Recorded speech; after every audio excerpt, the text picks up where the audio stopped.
دمشق اس وقت دنیا کے قدیم ترین شہروں میں سے ہے۔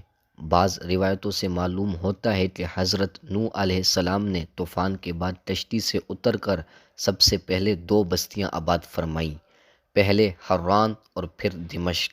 اس طرح طوفان نوح کے بعد سب پہلے حران اور دمشق آباد ہوئے۔ بعض دوسری روایتوں میں ہے کہ حضرت ابراہیم علیہ السلام کے ایک غلام کا نام دمشق تھا، اس نے سب سے پہلے یہاں بستی بسائی تھی، اس لیے اس کا نام دمشق ہو گیا۔ بعض تاریخوں میں یہ مذکور ہے کہ بستی ذوالقرنین کی بسائی ہوئی ہے، اور بعض نے اس کی تعمیر کو سکندر مقدونی کے ایک غلام کی طرف منسوب کیا ہے۔ ان مختلف تاریخی روایتوں سے نتیجے تک پہنچنا مشکل ہے، لیکن یہ بات شک و شبہ سے بالاتر ہے کہ شہر ہزاروں سال سے آباد ہے۔ بائبل کے عہد نامہ قدیم میں بھی اس کا ذکر موجود ہے، اور جب سے تاریخ کی تدوین شروع ہوئی اس وقت سے اس کا یہی نام چلا آتا ہے۔ اس لیے کہا جاتا ہے کہ دمشق دنیا کا سب سے پرانا شہر ہے جو اب تک آباد ہے۔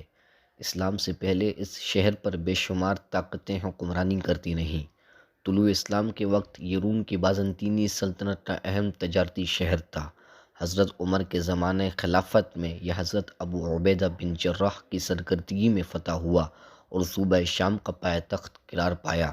حضرت عمر ہی کے زمانے میں حضرت معاویہ اس کے گورنر مقرر ہوئے، اور حضرت علی کی شہادت کے بعد انہوں نے اسے پورے عالم اسلام کا دارالخلافہ قرار دے دیا۔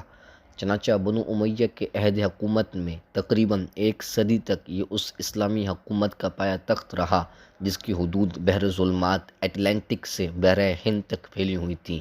تقریباً 1,00,000 انبیاء کرام علیہ السلام کی جد امجد حضرت ابراہیم علیہ السلام نے چونکہ شام ہی کو اپنا دارالحجرہ قرار دیا تھا، اس لیے جن انبیاء کرام کے حالات معلوم ہیں ان میں سے بیشتر شام ہی کے علاقے میں پیدا ہوئے، اور دمشق کا پہاڑ قاسیون ان کی تبلیغ و دعوت کا بہت بڑا مستقر بنا رہا۔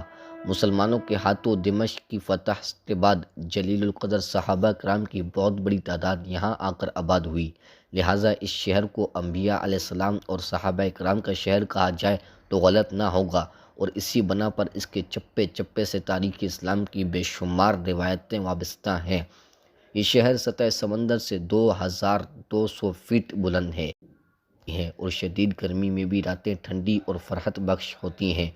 نہر بردہ شہر کے قریب سے گزرتی ہے، اور اس کے پانی سے نہ صرف شہر کے لوگ سیراب ہوتے ہیں بلکہ اس کی بنا پر علاقہ کافی سرسبز و شاداب ہو گیا ہے۔